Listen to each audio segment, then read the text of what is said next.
আমরা সবসময় শুনেছি যে behind every successful man there is a woman, but did you know that behind every successful strong woman there is a progressive father? আর তাই বাবা হিসেবে আপনার কিছু রেসপন্সিবিলিটিস নিতেই হবে to make your daughter strong. Be her biggest supporter.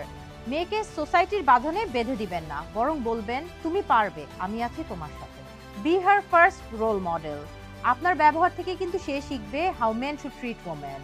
Respect her so she demands respect from everywhere. Be her teacher. আপনার মেয়েকে ইন্ডিপেন্ডেন্ট হওয়া শিখাবেন, টাকা আর্ন করা, সেভ করা, ম্যানেজ করা, এগুলো ছোটবেলা থেকেই শিখাবেন। Be her protector not controller.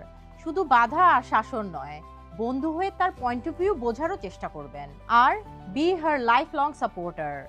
Success হোক বা ফেইলিয়ার, সে যেন বুঝতে পারে যে তার জন্য তার বাবার দরজা সবসময় খোলা। সো বাবারা, আপনারাই পারেন আপনার মেয়েকে কনফিডেন্ট, ফিয়ারলেস অ্যান্ড ইন্ডিপেন্ডেন্ট করতে। Are you ready?